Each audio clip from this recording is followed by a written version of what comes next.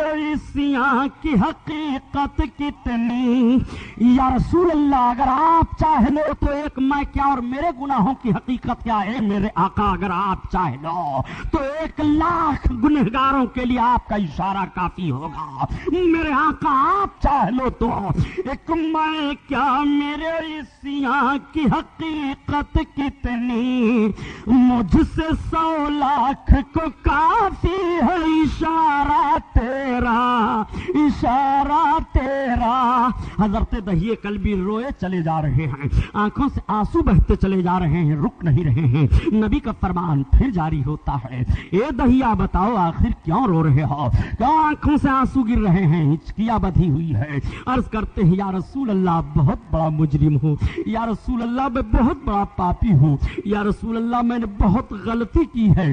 آقا کریم کی بارگاہ میں اپنی خطا کو وہ عرض کر رہے ہیں، اپنے گناہ کو نبی کی بارگاہ میں بیان کر رہے ہیں۔ اے لوگوں پتہ یہ چلا کہ اگر خطا ہو جائے تو نبی ہی کی بارگاہ ہے معافی کے لیے، اگر گناہ ہو جائے تو نبی کی بارگاہ میں اپنے گناہوں کو پیش کر کے معافی مانگا کرو۔ یہ صحابی رسول ہیں، جب کلمہ پڑھ لیتے ہیں، کلمہ پڑھنے کے بعد اب اپنے جرم کو بیان کر رہے ہیں، یا رسول اللہ میں بہت بڑا مجرم ہوں، یا رسول اللہ میں بہت بڑا خاطی ہوں، یا رسول اللہ میں بہت بڑا پاپی ہوں، اے میرے آقا میں اپنا جرم بیان کرنا چاہتا ہوں۔ آقا کریم صلی اللہ تعالی علیہ وسلم فرماتے ہیں دہیا تم اپنا جرم بیان کرو۔ اعلیٰ حضرت عظیم البرکت کی زبان میں سنو، گویا وہ اس طرح سے عرض کر رہے ہیں کہ گرچہ ہے بے حد قصور تم ہو غفور، اور بخش دو جرم و خطا تم پہ کرو درود، بخش دو جرم و خطا تم پہ کرو درود، تم پہ کرو درود۔ اللہ اللہ، نعرہ رسالت، مذہب اسلام، علامہ غلام محی الدین صاحب قبلہ سبحانی۔ آپ ذرا ملاحظہ فرمائیں، حضرت دہیے کلبی سے آقا فرماتے ہیں اپنے گناہ کو بیان کرو، وہ اس انداز سے نبی کی بارگاہ میں گناہ بیان کرنے جا رہے ہیں، اور یہ عرض کرتے ہوئے گویا اسی مفہوم کو اعلیٰ حضرت عظیم البرکت بیان فرما رہے ہیں کہ بے ہنر و بے تمیز کس کو ہوئے ہیں عزیز، یا رسول اللہ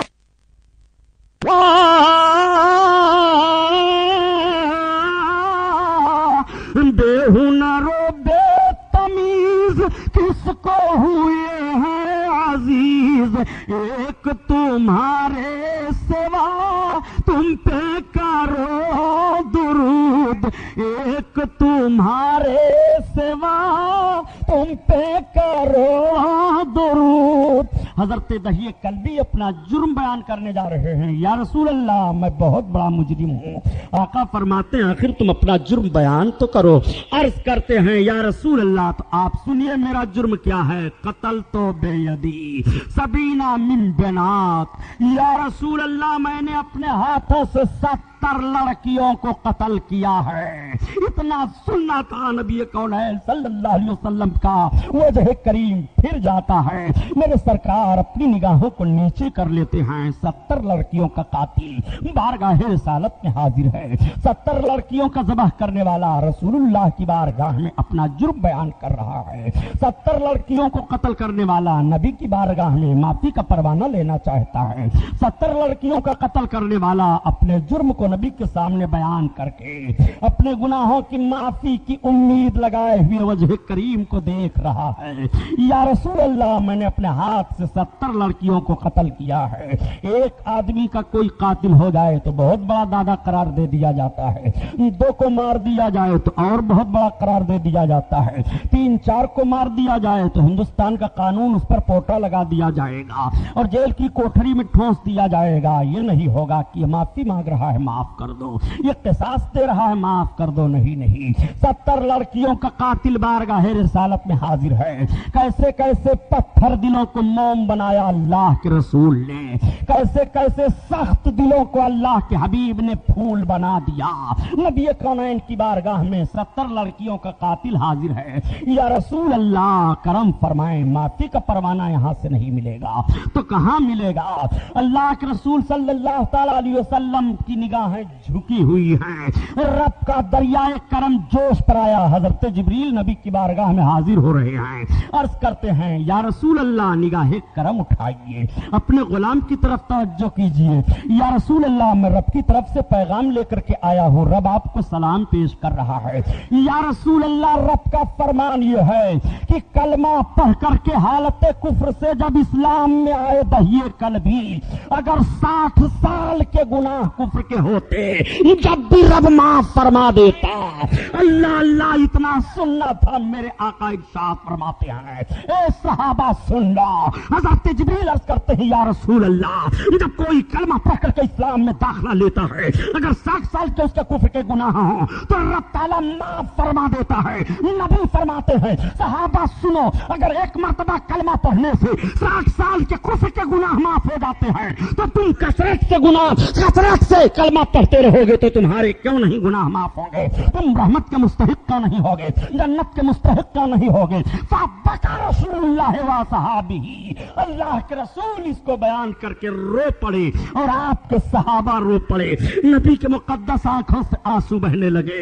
مجرم کو معافی کا پروانہ مل رہا ہے، قاتل رسول اللہ کے دربار میں معاف کیا جا رہا ہے۔ نبی کونین بشارت عطا فرما رہے ہیں اے کلمہ پڑھنے والے مسلمانوں، تم نے کلمہ کی برکت کو نہیں سمجھا ہے۔ کلمہ کفر کے گناہ کو مٹاتا ہے، کلمہ پڑھو تمہیں جنت دلاتا ہے، کلمہ پڑھو نیکیاں تمہیں مل رہی ہیں، کلمہ پڑھو جنت کے حقدار بن رہے ہو، کلمہ پڑھو فتح و کامرانی مل رہی ہے، کلمہ کی دعوت و تبلیغ کرتے رہو، یہی کلمہ ہے۔ جس کلمہ کو تم نے پہاڑوں پر لگایا ہے تو پہاڑ بھی ہلنے لگا ہے، اسی کلمے کو تم نے میدان جنگ میں پڑھا ہے تو تلواروں کی چھاؤں میں تمہیں فتح ملی ہے، اسی کلمہ کو پڑھتے ہوئے تم سمندروں میں کودے ہو تو تمہارے لیے آواز آئی ہے کہ دست تو دست ہے، دریا بھی نہ چھوڑے ہم نے، اور بحر ظلمات میں دوڑا دیے گھوڑے ہم نے، دی ادا کبھی یورپ کے کلیساؤں میں، کبھی افریقہ کے تپتے ہوئے صحراؤں میں، یہ آواز تمہارے لیے آئی تھی جب کلمہ کے اس طرح سے تم پابند تھے، لا الہ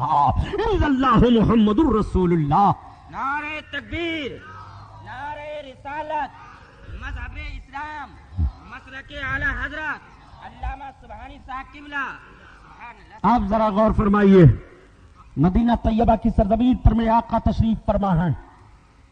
آقا کریم صلی اللہ تعالی علیہ وسلم نے پوری 63 سالہ زندگی نبی کی مطالعہ کر ڈالو مگر کہیں نہیں پاؤ گے کہ سرکار نے کبھی بھی تلوار اٹھانے کی پہل کی ہو یا صحابہ کو حکم دیا ہو۔ میرے صاحب سرکار نے اپنے مقدس زندگی میں کبھی بھی تلوار اٹھانے کی پہل نہیں کی ہے، لیکن میرے آقا جنگوں میں رہے ہیں۔ بدر کی لڑائی ہوئی تو میرے آقا تشریف فرما تھے، مقام احد پر لڑائی ہوئی تو سرکار تشریف فرما ہیں، خندق کی لڑائی ہوئی تو نبی کونین تشریف فرما ہیں۔ یہ وہ لڑائیاں ہیں جن میں بنفس نفیس اللہ کے حبیب صلی اللہ تعالی علیہ وسلم ہیں۔ ایک بات اور میں آپ سے عرض کر دوں، جب اسلامی جنگوں کو کچھ لوگ پڑھتے ہیں تو کہتے ہیں یہ اسلامی جنگیں ہوئی ہیں، اور ان اسلامی جنگوں سے مسلمانوں کو جہاد کا ذہن ملتا ہے، لیکن آپ ذرا غور فرمائیے، اسلامی جنگیں ہوئی ہیں اور ان اسلامی جنگوں سے جہاد کا ذہن ملتا ہے، لیکن کس بنیاد پر یہ اسلامی جنگیں ہوئیں؟ کیا یہ اسلامی جنگیں پہلے ہوئی ہیں؟ کیا اسلام کے ماننے والوں پر جب حملہ کیا گیا تو دفاع کے لیے جنگیں کی گئی ہیں؟ ہمیشہ مسلمان کبھی بھی تلوار اٹھایا ہے اور جنگیں ہوئی ہیں تو دفاع کے لیے ہوئی ہیں، اس نے پہل نہیں کی ہے۔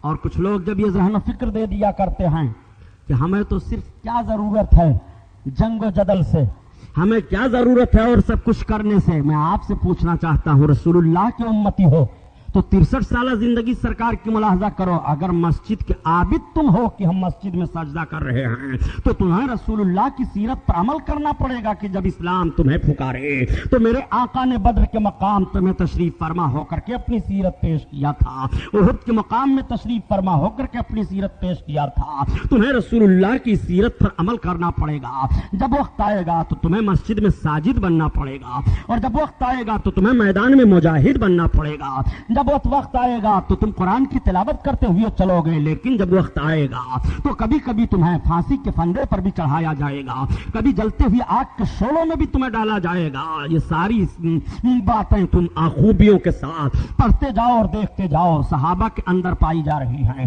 اللہ کے رسول صلی اللہ تعالی علیہ وسلم نے میدان جنگ میں جا کر کے یہ بھی ذہن و فکر دے دیا، میرے امت کے لوگوں، جب ظلم ہوگا تم پر اور ظلم و بربریت کے تعلق سے تلواریں تمہارے سامنے آئیں گی تو ضرور تمہیں بھی آگے بڑھنا پڑے گا، اور آگے بڑھ کر کے تمہیں بھی اسی سیرت پر عمل کرنا ہوگا۔ نبی کونین صلی اللہ تعالی علیہ وسلم کی مقدس سیرت کا پہلو ملاحظہ کرتے ہوئے چلیے۔ اللہ کے رسول صلی اللہ تعالی علیہ وسلم مدینہ طیبہ میں تشریف فرما ہے، اور کون آتا ہے نبی کی بارگاہ میں اسلام قبول کرنے کے لیے؟ تلوار کے زور سے اسلام نہیں پھیلا ہے۔ یہودیوں میں سب سے بڑے عالم حضرت عبداللہ ابن سلام مانے جاتے تھے، ان کا نام یاد کر لو۔ عبداللہ ابن سلام اتنے بڑے عالم مانے جاتے تھے کہ ان کے باپ کو بھی یہودی بہت بھاری عالم مانتے تھے، باپ کی بھی قدر کرتے تھے، عبداللہ بن سلام کی بھی قدر کرتے تھے۔ حضرت عبداللہ بن سلام کہتے ہیں کہ جب رسول اللہ صلی اللہ علیہ وسلم مدینہ میں آئے تو میں کھجور کے درخت پر چڑھا ہوا تھا اور کھجوریں توڑ رہا تھا، میری خالہ کھجور کے پیڑ کے نیچے موجود تھی۔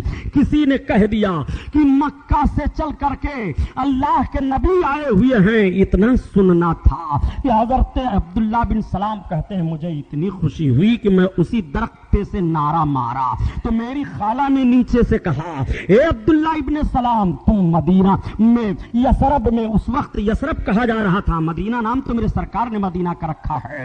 ان کی خالہ کہتی ہیں، حضرت عبداللہ بن سلام بیان کرتے ہیں کہ میری خالہ نے کہا، اے عبداللہ بن سلام، تم اتنے زور سے نعرہ مار رہے ہو، اگر حضرت موسیٰ آتے تو آپ کہتے ہیں اے خالہ، یہ جو آئے ہیں حضرت موسیٰ کے بھائی ہیں، یہ وہی دین لے کر آئے ہیں جو حضرت موسیٰ نے دین کا پیغام دیا تھا، یہ وہی قانون لے کر کے آئے ہیں جس قانون اور جس تبلیغ کے انداز کو حضرت موسیٰ علیہ السلام نے پیش کیا تھا، اے میری خالہ۔ چنانچہ وہ کہتے ہیں میں کھجور کے درخت سے نیچے اتر پڑا اور نیچے اتر کر کے میں بے تحاشا بھاگتا ہوا آیا، آ کر کے کہتے ہیں جب میری نگاہ سرکار کے چہرے انور پر پڑی تو میں پکار اٹھا، خدا کی قسم یہ جھوٹے کا چہرہ نہیں ہو سکتا، یہ تو نبی کونین صلی اللہ علیہ وسلم آخر الزماں پیغمبر ہی کا چہرہ ہے۔ تبھی تو اعلیٰ حضرت عظیم البرکت اپنے آقا کے حسن کی تصویر کو اس طرح سے کھینچتے ہوئے بیان فرماتے ہیں، وہ کمال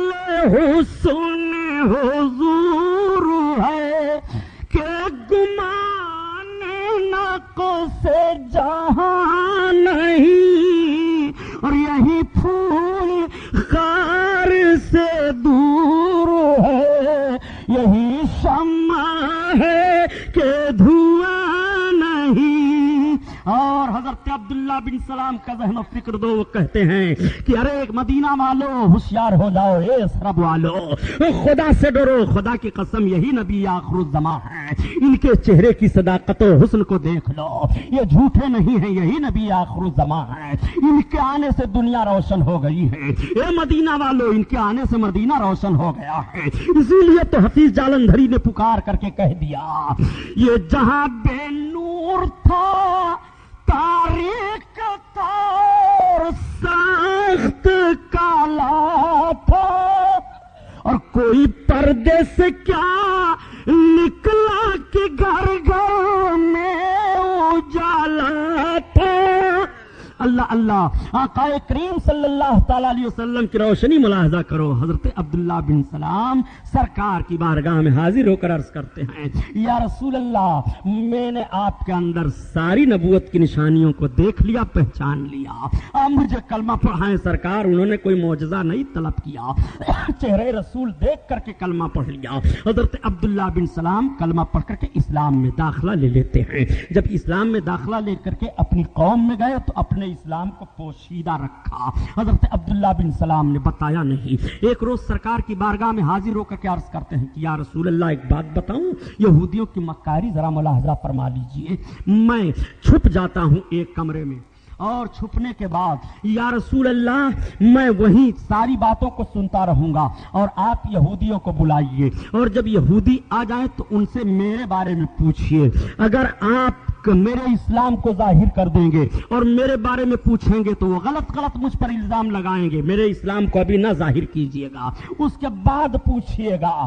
چنانچہ اللہ کے رسول نے حضرت عبداللہ بن سلام کو کمرے میں بند کر دیا اور یہودیوں کو بلایا۔ یہودی جب آ گئے تو یہودیوں سے آپ نے پوچھا، بتاؤ عبداللہ بن سلام کے تعلق سے تمہارا کیا خیال ہے؟ تو لوگوں نے کہا وہ ہماری جماعت کا بہت بڑا عالم ہے، اس کے باپ بہت بڑے عالم تھے، وہ ہمارے رہنما ہیں، بڑی تعریفیں لوگوں نے کی۔ تو آپ فرماتے ہیں کہ اگر عبداللہ بن سلام مجھ پر اسلام لے آئیں، مسلمان ہو جائیں تو یہودیوں نے کہا ایسا نہیں ہو سکتا، عبداللہ بن سلام کبھی بھی آپ کا کلمہ نہیں پڑھ سکتے ہیں، آپ کو رسول مانیں گے ہی نہیں۔ آقا کریم نے ارشاد فرمایا اگر مان لیں تو کہا یہ نہیں ہو سکتا ہے۔ تب تک میرے آقا نے فرمایا عبداللہ بن سلام نکلو تم حجرہ سے، جیسے وہ باہر نکلتے ہیں کہتے ہیں اشہد ان لا الہ الا اللہ واشہد ان محمد عبدہ ورسولہ، میں گواہی دیتا ہوں اللہ کے سوا کوئی معبود نہیں، محمد اللہ کے رسول ہیں۔ آقا نے فرمایا اب دیکھو عبداللہ بن سلام کو۔ تب تک یہودی بھاگے یہ کہتے ہوئے کہ یہ تو بڑا شریر ہے، یہ تو بڑا بدماش ہے، یہ تو بڑا ایسا ہے ویسا ہے۔ تو حضرت عبداللہ بن سلام عرض کرتے ہیں یا رسول اللہ، دیکھا آپ نے ان لوگوں کی شرارت کو، یہ کس طرح سے پہلے میرے بارے میں کہتے تھے، اب کیا کہہ رہے ہیں؟ وہ ایسے پہچانتے تھے سرکار کو جیسے اپنے بال بچوں کو پہچان رہے ہوں، لیکن اس کے باوجود تعصب میں وہ اسلام نہیں قبول کرتے تھے۔ ہاں یہ اور بات ہے کہ بڑے بڑے سربراہ یہودیوں نے کلمہ پڑھا تھا اور وہ داخل اسلام ہو گئے تھے، جسے حضرت عبداللہ بن سلام ہیں، حضرت نعمان ہیں اور حضرت مخریق ہیں۔ حضرت مخریق رضی اللہ تعالیٰ عنہ تو ایسے ہیں کہ وہ کمر بستہ ہو گئے تھے کہ میں کبھی بھی محمد کا کلمہ نہیں پڑھوں گا، لیکن ایک روز ان کے دل میں بات آتی ہے کہ یار محمد الرسول اللہ سچے رسول ہیں، یہ کب تک بھول کرتے رہو گے، کب تک دھوکے میں رہو گے، گمراہی میں رہو گے۔ حضرت مخریق رضی اللہ تعالیٰ عنہ بارگاہ رسالت میں حاضر ہوئے اور حاضر ہو کر کے کلمہ پڑھ کر کے اسلام میں داخل ہو گئے۔ اس وقت احد کی لڑائی کا معاملہ تھا اور اس میدان میں شریک ہوئے، اور میدان احد میں اسلامی فوجوں کی طرف سے وہ بہت زبردست جنگ کرتے ہیں، شہید ہو جاتے ہیں۔ انہوں نے وصیت کی تھی، یہ لوگوں سن لو، اگر میں میدان میں مارا جاؤں تو میرا سارا مال اللہ کے رسول کو دے دینا، سرکار جہاں چاہیں گے اس کو خرچ کریں گے۔ چنانچہ حضرت مخریق رضی اللہ تعالیٰ عنہ جب شہید ہوئے احد کے میدان میں تو ان کا سارا مال وصیت کے مطابق نبی کی بارگاہ میں پیش کر دیا جاتا ہے، اور اللہ کے رسول صلی اللہ تعالیٰ علیہ وسلم اس کو استعمال فرماتے ہیں اور صحابہ پر اور دوسرے لوگوں پر اس کو کو خرچ کیا جاتا ہے۔ آقا کریم صلی اللہ تعالیٰ علیہ وسلم کی بارگاہ میں ایسے ایسے لوگ شریک ہو کر کے کلمہ پڑھ رہے ہیں، اس کلمہ پڑھنے کو اور اسلام کے بڑھنے کو دیکھ نہ سکے، کفاران مکہ نہیں دیکھ سکے، گرد و نواح کے لوگ نہیں دیکھ سکے، یہودی جو مدینہ میں تھے وہ نہیں دیکھ سکے، ساز و باز کرنے لگے اور سازش کر کے مکہ خبریں پہنچاتے رہتے تھے۔ مکہ کے کفاروں نے اجتماعی شکل اختیار کر کے 1000 کی فوج لے کر کے بدر میں اترے، جس کو میں نے کل بیان کیا تھا، اور میدان بدر میں بڑی بھیانک لڑائی ہوتی ہے۔ لڑائی ہونے پر اسلامی فوج کامیاب ہو جاتی ہے، مسلمانوں کو فتح و کامرانی ملتی ہے، ان لوگوں کے لاشوں کو اٹھا کر کے گڑھے میں ڈالا جاتا ہے، شہیدوں کو دفن کیا جاتا ہے۔ 14 صحابہ شہید ہوئے تھے 313 میں، اور 70 کافر مارے گئے تھے، اور 70 ہی گرفتار کیے گئے تھے، بقیہ اور بھاگ لیے تھے۔ اللہ کے رسول صلی اللہ تعالیٰ علیہ وسلم کے اس فتح کو جب مدینہ کے یہودیوں نے سنا تو اچنبھوں میں پڑ گئے۔ وہ سوچ نہیں سکتے تھے کہ مکہ کے کافروں سے اتنی زبردست جنگ کرنے کے بعد محمد کے مختصر ماننے والے کامیابی حاصل کر لیں گے، لیکن جب انہوں نے دیکھا کہ کامیابی کے بجائے 70 لوگوں کو گرفتار بھی کر لیا ہے تو تعجب میں پڑ گئے۔ اب ان 70 لوگوں کو کیا کیا جائے؟ مشورہ ہوتا ہے۔ حضرت عمر فاروق اعظم عرض کرتے ہیں یا رسول اللہ، یہ 70 لوگ جو پکڑ کر کے آئے ہیں، ان میں سے ہم لوگوں میں سے جو جس کا رشتہ دار ہے وہ اس کو قتل کرے۔ اللہ کے رسول صلی اللہ علیہ وسلم نے فرمایا نہیں۔ پھر مشورہ ہوتا رہا۔ اللہ کے حبیب صلی اللہ تعالیٰ علیہ وسلم نے فرمایا ایسا کیا جائے، انہیں پھر ٹائم دے دیا جائے، ان کے رشتہ دار وغیرہ جتنے ہیں وہ فدیہ دے کر کے چھڑانا چاہیں تو چھڑا لے جائیں، ہم فدیہ پر انہیں چھوڑ دیں گے۔ چنانچہ اسی میدان بدر میں سرکار کی ایک بیٹی حضرت زینب رضی اللہ تعالی عنہا تھی، ان کا نکاح عمرو بن عاص سے ہوا تھا۔ وہ اسلام نہیں لائے تھے، اس وقت کافروں کی طرف سے لڑنے آئے تھے، وہ بھی گرفتار کر لیے جاتے ہیں۔ چنانچہ انہیں کافروں میں گرفتار کر کے وہ بھی آئے ہوئے ہیں۔ اس وقت مشرکین سے نکاح کرنا منع نہیں تھا، بعد میں مشرکوں سے نکاح کی حرمت کی آیت نازل ہوئی ہے۔ اللہ کے رسول صلی اللہ تعالی علیہ وسلم کے سامنے آپ کے داماد لائے جا رہے ہیں، سرکار کے سامنے کئی لوگ لائے جا رہے ہیں، فدیہ دے دے کر کے سب چھٹکارا لے رہے ہیں۔ رسول اللہ صلی اللہ علیہ وسلم کے سامنے ایک ہار آتا ہے، آپ کی شہزادی نے اپنا ہار بھیج دیا تھا، میرے شوہر کو چھوڑ دیا جائے۔ جب ہار سامنے آتا ہے تو یہی وہ ہار تھا جس کو رسول اللہ نے اپنی شہزادی کو دیا تھا۔ نبی کونین کی آنکھوں میں آنسو آ گئے۔ میرے آقا صحابہ سے فرماتے ہیں میرے صحابہ، اگر تم مشورہ دو اور تم کہو تو عمرو بن عاص کو یوں ہی چھوڑ دیا جائے، یہ ہار میری بیٹی زینب کا ہے۔ صحابہ نے عرض کیا یا رسول اللہ، میرے ماں باپ آپ پر قربان، آپ جو فیصلہ فرمائیں ہمیں منظور ہے۔ چنانچہ ان کو رہا کر دیا جاتا ہے۔ بعد میں وہ بھی سرکار پر ایمان لائے اور آ گئے سرکار کے قدموں میں۔ اللہ کے حبیب صلی اللہ علیہ وسلم نے دیکھا کہ کچھ لوگ ایسے بھی قیدی ہیں جن کے کوئی رشتہ دار فدیہ دینے کے لیے تیار نہیں ہیں، ان کو چھڑانے کے لیے تیار نہیں ہیں۔ اللہ کے رسول نے ان سے ارشاد فرمایا تم پڑھے لکھے ہو؟ لوگوں نے عرض کیا ہاں یا رسول اللہ، ہم پڑھے ہیں کچھ۔ سرکار ارشاد فرماتے ہیں تو جو ان قیدیوں میں پڑھا لکھا ہے وہ ہمارے صحابہ کو اور ان کے بچوں کو پڑھا لکھا دے، یہی ان کا فدیہ ہو جائے گا۔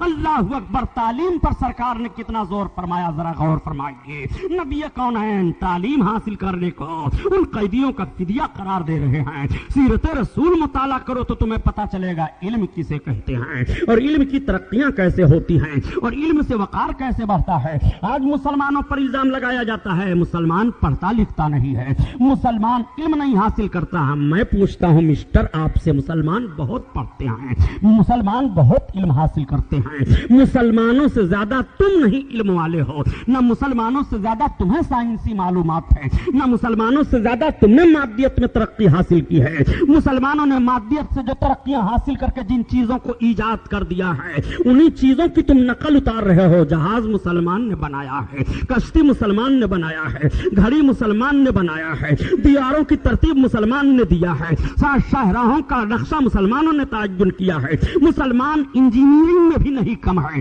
مسلمان علم میں بھی کم نہیں ہے۔ البتہ تم تعصب نظری سے مسلمان کو نہ تو اپنا ریزرویشن دے رہے ہو، نہ تو موجودہ حکومت میں مسلمانوں کو حکومت میں جگہیں دی جا رہی ہیں، نہ تو ان کو ملازمتیں دی جا رہی ہیں۔ جب نہ انہیں ملازمت ملتی ہے، نہ ان سے کام لیا جاتا ہے، نہ ان کے علم کی آزمائش کی جاتی جاتی ہے تب مسلمان کے علم کو کیسے سمجھو گے؟ تمہارا حال تو یہ ہو گیا ہے کہ اگر کوئی مسلمان کا بچہ زیادہ پڑھنے والا ہے اور اچھا نمبر لاتا ہے، رول نمبر کا پتہ چل جائے تو اس کے نمبر کو کاٹ دیا کرتے ہو، اس کے نمبر کو کاٹ کر کے اسے فیل کر دیا کرتے ہو۔ یہ ساری باتیں آج موجودہ حکومت میں پارلیمنٹ میں اٹھائی جا رہی ہیں۔ مسلمان بچوں کے ساتھ تم یہ انصاف کا خون کر رہے ہو۔ مسلمان بچے جو پڑھے لکھے ہیں اور ڈگریاں جن کے پاس ہیں، دو ہیں ملازمت میں اور لوگ ہیں ملازمت میں، دیکھو وہ کام کرتے ہیں کہ نہیں، وہ سارا معاملہ سراہتے ہیں کہ نہیں۔ خدا کی قسم مسلمان جس آفس میں رہے گا اس آفس کا نقشہ بدل دے گا۔ مسلمان نہ ملک کا غدار ہوتا ہے، نہ مسلمان اپنی ملازمت کا غدار ہوتا ہے۔ مسلمانوں کی وفاداری کو تم نے دیکھا کہاں ہے؟ اگر تم نے فوج میں مسلمانوں کو لیا ہے تو مسلمان نے سرحد پر اپنے خون کو بہا کر کے بتایا ہے ہم وفادار ہیں۔ اگر تم نے آفسوں میں مسلمانوں کو لیا ہے تو مسلمانوں نے آفسوں میں اپنی ذمہ داریوں کو نبھا کر کے بتا دیا ہے ہم مسلمان ہیں۔ مسلمان کبھی بھی وفاداری نہیں کرتا ہے، یہ وہ وفاداری سے نہیں پھرتا ہے۔ یہ غلط الزام تم مسلمانوں پر لگا رہے ہو۔ مسلمانوں کے پیغمبر صلی اللہ تعالی علیہ وسلم نے قیدیوں کو فدیہ قرار دیا تھا کہ پڑھے لکھے ہو تو انہیں پڑھا دو، یہی تمہارے لیے چھٹکارے کا سبب بن جائے گا۔ چنانچہ انہیں پڑھایا جاتا ہے، ان کے چھٹکارے کا وہی سبب بن جاتا ہے۔ نبی کونین صلی اللہ تعالی علیہ وسلم نے اس جنگ میں ایسی کامیابی حاصل کی ہے، مقام بدر کی جنگ کا اثر گرد و نواح میں بھی پڑ جاتا ہے۔ اللہ کے رسول گرد و نواح میں جو قبیلے آباد تھے ان قبیلوں میں اسلام کی دعوت پیش فرماتے ہیں۔ تمام ملکوں میں میرے سرکار اسلام کی دعوت پیش فرماتے ہیں۔ چنانچہ اس وقت 14 ریاستیں عرب کے قریب قریب تھیں۔ ان 14 ریاستوں میں اللہ کے رسول نے اپنے قاصد کو اور اپنے سفیر کو، صحابی کو خط لکھ کر کے بھیجا تھا اور اسلام کی دعوت پیش کیا تھا۔ مدینہ طیبہ سے یہ تحریک جاری ہے، لیکن پھر بھی مشرکین کو چین نہیں آیا۔ یہ کٹے پٹے لٹے بھاگ کر کے مکہ میں گئے تھے، پھر مکہ میں سازش کرنے لگے۔ مدینہ کے یہودی بھی مل گئے اور مدینہ کے یہودی پل پل مکہ کے کافروں کو خبر دیتے رہے۔ چنانچہ مکہ کے کافروں نے اب کی بڑی زبردست تیاری کی ہے اور زبردست تیاری کر کے وہ کئی سو اکٹھا ہو کر کے اپنے تمام بہادروں کو لے کر کے ابو سفیان کی قیادت میں مقام احد کی طرف چل پڑے۔ پھر رسول اللہ کو اطلاع ملتی ہے کہ ہمارے خلاف تلواریں اٹھائی جانے والی ہیں، پھر ہمارے خلاف لوگ مدینہ کی طرف آ رہے ہیں۔ اب دوسری جنگ کو آپ ملاحظہ فرمائیے، پہلی جنگ بدر میں لڑی جاتی ہے تو بھی پہل کافروں کے طرف سے ہوتی ہے اور دوسری جنگ احد میں لڑی جاتی ہے تو بھی کافروں کی طرف سے ہوتی ہے۔ اگر کافروں کی طرف سے وہ جنگ نہیں ہے تو پیمائش کر لو زمین کی، بدر مدینہ کے قریب ہے کہ مکہ کے قریب ہے، احد مدینہ کے قریب ہے کہ مکہ کے قریب ہے۔ شہر کی قربت بتا رہی ہے کہ ظلم ان کی طرف سے ہوا ہے، چڑھائی ان لوگوں نے کی ہے، اللہ کے رسول نے چڑھائی نہیں کی ہے۔ ظالم وہی لوگ قرار دیے جائیں گے۔ تاریخ پڑھو نبی کونین صلی اللہ تعالی علیہ وسلم کے مقدس زندگی کی، تب تمہیں پتا چلے گا۔ تم الزام لگایا کرتے ہو کہ مسلمان جہادی ہے، مسلمان فسادی ہے، مسلمان قاتل ہے، مسلمان قتل و قتال کرنا چاہتا ہے۔ پیغمبر اسلام صلی اللہ تعالی علیہ وسلم کی مقدس ہسٹری پڑھو، میرے سرکار کی سوانح زندگی مطالعہ کرو تو تمہیں پتا چل جائے گا۔ یہ مقام احد ہے۔ اللہ کے رسول صلی اللہ تعالی علیہ وسلم کی خفیہ ایجنسی سے بھی پتا چل جاتا ہے کہ یا رسول اللہ، کفاران مکہ پھر ہم پر چڑھنے والے ہیں۔ اللہ کے حبیب تشریف فرما ہیں، اسلام کی دعوت پیش فرما رہے ہیں۔ میرے سرکار ہر صورت میں جنگ کو ٹالا کرتے تھے، اس لیے کہ جنگ سے مال کی تباہی ہوتی ہے، جنگ سے جانوں کا جان ضائع ہو جایا کرتے ہیں، جنگ سے تباہیاں مچ جایا کرتی ہیں۔ جنگ نہ ہو اور معیشت درست ہو جائے، جنگ نہ ہو، اسلام پھیلتا رہے۔ میرے سرکار ہر صورت میں جنگ کو ٹالا کرتے تھے۔ آقائے کریم تشریف فرما ہیں، تب تک ایک خاتون پہنچ گئی اور عرض کرتی ہیں یا رسول اللہ، یہ میرا بچہ ہے، یہ گونگا ہے، بولتا نہیں ہے۔ دیکھو ادھر اللہ کے رسول صلی اللہ تعالی علیہ وسلم کو ایسی ایسی اطلاعیں مل رہی ہیں اور میرے سرکار کی بارگاہ میں ایسے ایسے ضرورت مند بھی حاضر ہو رہے ہیں۔ میرا بچہ یا رسول اللہ گونگا ہے، تو سرکار نے یہ نہیں فرمایا جاؤ حکیموں اور طبیبوں سے دوا حاصل کرو، جاؤ حکیموں اور طبیبوں سے پتہ لگاؤ وہ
پانی لے کر کے آتی ہے.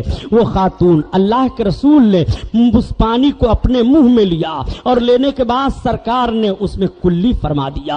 ارشاد فرمایا لے اپنے بچہ کو پلا دے. جیسے وہ عورت اپنے بچہ کو پلاتی ہے سرکار کے اس پانی کو، وہ بچہ بولنے لگتا ہے، اس کی آواز کھل جاتی ہے. یہ رسول کونین صلی اللہ تعالی علیہ وسلم کا اختیار اور معجزہ ملاحظہ فرماؤ. میرے نبی کی بارگاہ میں کیسے کیسے لوگ حاضر ہو رہے ہیں.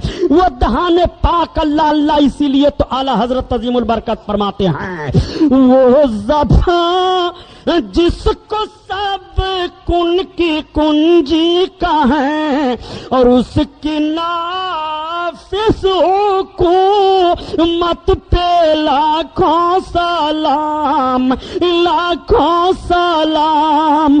اللہ اللہ نبی کونین صلی اللہ تعالی علیہ وسلم کی بارگاہ میں ایک خاتون پھر ایک روز حاضر ہوتی ہیں اور عرض کرتی ہیں یا رسول اللہ میرا بچہ یہ دیوانے کی شکل میں ہے.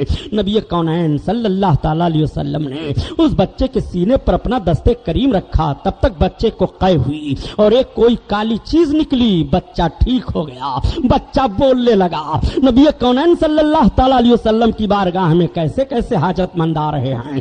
کل بھی حاجت مند جا رہے تھے، آج بھی حاجت مند جا رہے ہیں. کل بھی نبی کو پکار کر کے مدد مانگ رہے تھے، آج بھی جو لوگ نبی کو پکارتے ہیں وہ مدد مانگتے ہیں. ظالم تم کہتے ہو کہ نبی کو دور سے پکارنا یہ شرک ہے، نبی سے مدد نہ مانگو. خدا کی قسم اگر نبی سے مدد نہیں مانگیں گے تو تم خدا کی مدد نہیں پا سکتے ہو. مدد خدا ہی دے گا لیکن اپنے محبوب کے دروازے سے دے گا. عطا خدا ہی کرتا ہے مگر اپنے محبوب کے دروازے سے دے گا. محبوب کا دروازہ چھوڑ دینے کے بعد تمہیں کچھ نہیں ملے گا. جو کچھ تمہیں ملے گا نبی کے دروازہ ہی سے ملے گا. نبی کونین صلی اللہ تعالی علیہ وسلم کو اطلاع دی جاتی ہے یا رسول اللہ مقام احد پر فروکش ہو گئے ہیں، لشکر کفاروں کا آ چکا ہے. اللہ کے حبیب نے مدینہ طیبہ کے جانثاروں کو اکٹھا کیا. 3000 لوگ اکٹھا ہو گئے یا 1700 لوگ، 1700 لوگ اکٹھا ہو گئے. اس طرح سے تاریخیں بتائی جا رہی ہیں. جب سب اکٹھا ہوئے تو مدینہ کے کچھ نوجوان تھے. ان نوجوانوں کو تھوڑا سا فخر آ گیا. ان نوجوانوں نے اپنے لشکر کو دیکھ کر کے کہا اب ہم سے کافر کیسے جیت سکتے ہیں. ذرا جملہ ملاحظہ فرماؤ، اب ہم سے کافر کیسے جیت سکتے ہیں. اللہ کے رسول صلی اللہ تعالی علیہ وسلم لشکر اسلامی کا اپنے جانثاروں کا یہ دستہ لے کر کے چلتے ہیں. عبداللہ ابن ابی 700 لوگوں کو لے کر کے چل رہا تھا. اس نے کہا کہ جب ہم کو فتح مل جائے اور کامیابی مل جائے تو ہمیں بھی سردار بنا دیا جائے. اللہ کے رسول صلی اللہ علیہ وسلم نے فرمایا سرداری اس طرح سے نہیں ملتی ہے. اگر تم اس طرح سے مانگو گے تو تمہیں یہ کھجور کی ٹہنی پڑی ہے یہ بھی نہیں دوں گا. چنانچہ وہ اپنے ساتھیوں کو لے کر کے واپس ہو گیا. یہ کیوں عبداللہ ابن ابی منافق بنا تھا اس کی بھی تاریخ سامنے سن لو. اوس و خزرج دو قبیلے تھے، بہت لڑتے رہتے تھے، بڑی مار پیٹ ان میں ہوتی تھی. ایک مرتبہ آس کے مقام پر اتنی بھاری جنگ ہوئی ان دونوں قبیلوں میں کہ پورا قبیلہ تباہ و برباد ہو گیا. تو ان دونوں قبیلوں کے کچھ بوڑھے اور بزرگ بیٹھے اور ان لوگوں نے کہا کہ ہم لوگ آپس میں کسی کو اپنا سردار منتخب کر لیں اور وہ سردار ہم دونوں جماعتوں پر دباؤ رکھے، لڑائی نہ ہو. چنانچہ ان لوگوں نے تاڑا کہ اس وقت مدینہ میں عبداللہ ابن ابی ہے اور عبداللہ ابن ابی کو ہم اپنا سردار بنائیں اور اسی کی بات کو مانیں. چنانچہ ان دونوں قبیلوں کے لوگوں نے مل کر کے سونے کا تاج تیار کروانا شروع کیا کہ فلاں دن ہم سونے کا تاج پہنا کر کے اپنے دونوں قوموں اور قبیلوں کا سردار عبداللہ ابن ابی کو تسلیم کریں گے. عبداللہ ابن ابی کے ذہن و فکر میں یہ بات آئی کہ اگر یہ لوگ مجھ کو سونے کا تاج پہنا کر کے اپنا سردار مان لیں گے تو پھر مدینہ کے جتنے لوگ ہیں سب مجھ کو اپنا سردار تسلیم کریں گے، میں پورے مدینہ کا حاکم اشرف کا بن جاؤں گا. یہ اس کے ذہن و فکر میں بات تھی. تب تک میرے سرکار مدینہ طیبہ میں تشریف لے آئے. اس کا سارا کیا دھرا ملیا میٹ ہو گیا. اوس و خزرج قبیلے کے لوگ سرکار کی بارگاہ میں حاضر ہو کر کے اسلام قبول کر لیتے ہیں اور شیر و شکر ہو جاتے ہیں. ان کا اختلاف دور ہو جاتا ہے. عبداللہ ابن ابی کے تعلق سے سونے کا تاج اور سرداری کا معاملہ سب کیا دھرا برباد ہو گیا. اس نے دیکھا کہ سارے لوگ جب محمد رسول اللہ کے قدموں میں جا رہے ہیں، تو ظاہری طور پر اس ظالم نے بھی کلمہ پڑھ لیا اور اپنے لوگوں کو لے کر کے سرکار کی بارگاہ میں شامل ہو گیا۔ چنانچہ جب مقام احد پر میرے آقا جانے لگے تو یہ اپنے 700 لوگوں کو لے کر کے آہانہ بہانہ کر کے ٹھہر گیا۔ اللہ کے رسول سمجھ رہے تھے کہ یہ کس بنیاد پر ٹھہر رہا ہے، چنانچہ اپنے شہدائیوں کو لے کر کے میرے آقا مقام احد میں پہنچ گئے۔ مقام احد پر بہت کرہ مقابلہ ہے اور بڑی کڑی جماعت کافروں کی مکہ سے آئی ہے۔ ایسے ایسے لوگ اس میں آئے ہیں، ابو سفیان اس کی قیادت کر رہے ہیں، ان کی بیوی ہندا بھی آئی ہیں۔ ہندا کے باپ اور بھائی میدان بدر میں مارے گئے تھے اور سرکار کے چچا حضرت حمزہ نے مارا تھا۔ ہندا نے انعام رکھ دیا تھا کہ میرے بھائی اور میرے باپ کے قاتل کو، حمزہ کو جو قتل کرے گا میں اس کو اپنے سارے زیورات انعام میں دے دوں گی، اور اس کو جو قتل کرے گا، حمزہ قتل ہو گئے تو حمزہ کا کلیجہ نکال کر چباؤں گی اور ہار بنا کر پہنوں گی۔ یہ انعام ہندا نے بول دیا تھا۔ اتنا جوش و جذبہ کافروں کو دیا گیا تھا مقام احد میں۔ بڑی بھیانک جنگ ہونے لگی ہے، یہ دوسری جنگ عظیم ہونے والی ہے۔ اللہ کے رسول اپنے شہدائیوں کا دستہ لیتے ہیں اور دستہ لینے کے بعد میرے آقا نے نقشہ ملاحظہ فرمایا، آج بھی مدینہ طیبہ میں جاؤ اور مقام احد پر زیارت کرنے کے لیے حضرت حمزہ کے قبر انور کی جاؤ، اس میدان کو، نقشہ کو دیکھو، وہی وہ میدان ہے جہاں حق و باطل کی لڑائی لڑی گئی تھی، وہی وہ میدان ہے جہاں تلواریں چمکی تھیں۔ پہاڑیاں آج بھی موجود ہیں، وہ پہاڑ کا حصہ آج بھی موجود ہے جس پہاڑ پر میرے آقا تشریف لے گئے تھے۔ اس میدان کے ریت آج بھی گواہی دے رہے ہیں جہاں صحابہ کے لاشیں تڑپی تھیں، عشق رسول اللہ میں جہاں ان کا خون بہا تھا۔ مقام احد پر اللہ کے رسول جلوہ افروز ہیں۔ 5 میل کے فاصلے پر اس وقت مقام احد بتایا جاتا تھا، اب تو آبادیاں بڑھ گئی اور وہاں تک پہنچتی چلی جا رہی ہیں۔ وہ مقام احد ہے، میدان میں میرے سرکار بھی پہنچے ہوئے ہیں۔ مدینہ طیبہ پر پہرا لگا دیا جاتا ہے، مدینہ طیبہ میں کچھ لوگوں کو روک دیا جاتا ہے، بچوں کو روک دیا جاتا ہے، عورتوں کی حفاظت کے لیے بھی کچھ لوگوں کو تاکید کر دی جاتی ہے۔ اللہ کے رسول ارشاد فرماتے ہیں، دیکھو یہ پہاڑ ہے اور اس پہاڑ کا درہ ہے، 50 جانثار باہر نکلو۔ حضرت عبداللہ ابن زبیر کی قیادت میں ان 50 جانثاروں کو سرکار نے ارشاد فرمایا، اس درے پر تلواریں لے کر کے کھڑے ہو جاؤ، اسلامی فوج کو جیت ہو یا ہار ہو، تم 50 یہاں سے ہٹنا نہیں۔ اللہ کے رسول نے یہ فرمایا، اس درے پر کھڑا کر دیا۔ اسلامی جنگ ہوتی ہے، خاک و خون میں تلواریں پھر ڈوب جاتی ہیں، پھر لاشیں تڑپنے لگتی ہیں، پھر بہادران اسلام اپنی طاقت و قوت کا جوہر دکھاتے ہیں۔ مسلمانوں نے اپنے نبی کے نام پر مل کر کے اتنا زبردست حملہ کیا تھا کہ مقام احد میں کافروں کے قدم اکھڑ گئے اور پیچھے ہٹ گئے، مسلمانوں کو فتح مل گئی۔ یہ سب کے سب مال غنیمت سمیٹنے لگے۔ جب مال غنیمت سے سمیٹنے لگے تو 50 آدمیوں کا دستہ جو وہاں متعین تھا درے پر، ان لوگوں نے دیکھا کہ اب تو کفار بھاگ رہے ہیں اور ان کے مالوں کو سمیٹا جا رہا ہے، ہم لوگ بھی مال سمیٹنے میں شامل ہو جائیں۔ جوان تھے، جوش آ گیا جوانوں کو، وہاں سے ہٹنے لگے۔ حضرت عبداللہ نے للکارا، اے نوجوانوں درہ نہ چھوڑو، رسول اللہ کے قانون کی فرما برداری کرو، آقا کے حکم عدولی میں کامیابی تمہیں نہیں ملے گی، سرکار کی نافرمانی مت کرو۔ لیکن وہ جوان اتنے جوش میں بھرے ہوئے تھے، درے کو چھوڑ کر کے آئے اور مال غنیمت کا سمیٹنے لگے۔ وہ بھی تب تک حضرت خالد بن ولید اسلام نہیں لائے تھے۔ حضرت خالد بن ولید بڑے بہادر جنگجو مانے گئے ہیں۔ حضرت خالد بن ولید نے دیکھا کہ سارے لوگ مال غنیمت سمیٹنے میں لگے ہیں، 200 کافروں کا دستہ لے کر کے وہ درے سے پہاڑ کے لگے ہوئے تھے۔ جیسے انہوں نے دیکھا کہ ان لوگوں کی توجہ ہٹ گئی ہے، بس 200 کافروں کو لے کر کے پیچھے سے حملہ کر دیا۔ پیچھے سے اچانک حملے کا ہونا تھا، پھر بھاگتے ہوئے کافر پلٹ پڑے، دونوں بیچ میں اسلامی مجاہدین گھر جاتے ہیں۔ آگے دفاع کریں، مال غنیمت سمیٹ رہے تھے، ان کو موقع نہیں ملا، پیچھے سے دشمن حملہ آور ہو گئے۔ ایسی افراتفری پھیلی کہ سب ایک دوسرے سے ادھر ادھر ہو گئے۔ اللہ کے رسول صلی اللہ تعالی علیہ وسلم کو کفار دیکھ رہے تھے، سب کی تلواریں انہی کی طرف بڑھتی چلی جا رہی تھی۔ میرے آقا پیچھے ہٹ رہے ہیں، ایک گڑھا تھا، اللہ کے رسول صلی اللہ تعالی علیہ وسلم اس میں تشریف لائے۔ میرے آقا کا اس میں تشریف لانا تھا کہ 2 دندان مبارک شہید ہو گئے، سرکار کے مقدس سر میں چوٹ آتی ہے، خون بہنے لگا۔ حضرت سعد بن وقاص رضی اللہ تعالیٰ عنہ کی نگاہ پڑ جاتی ہے، یہ وہی حضرت سعد بن وقاص ہیں جن کا لڑکا عمرو ہے کربلا کے میدان میں، جس نے نماز رسول پر تیر چلایا تھا. بیٹے کا معاملہ ذرا ملاحظہ کرو اور باپ کے عشق رسالت کو دیکھو. حضرت سعد بن وقاص کود پڑتے ہیں اور سرکار کو اپنے باہوں میں لے کر کے سرکار کو ادھر کر لیا اور اپنے سینے کو کافروں کے تیر کی طرف کر دیا. ان کے تیر آ رہے ہیں, سعد بن وقاص کو لگ رہے ہیں. اللہ کے رسول نے دیکھا تو تیر کو فوراً اٹھایا اور اٹھانے کے بعد تیر دے دیا سعد بن وقاص کو. سعد مارو کافروں پر تیر, سعد مارو کافروں پر تیر, میرے باپ تم پر قربان ہو. اللہ کے رسول یہ جملہ ارشاد فرما رہے تھے. حضرت سعد بن وقاص کافروں پر تیر مار رہے تھے.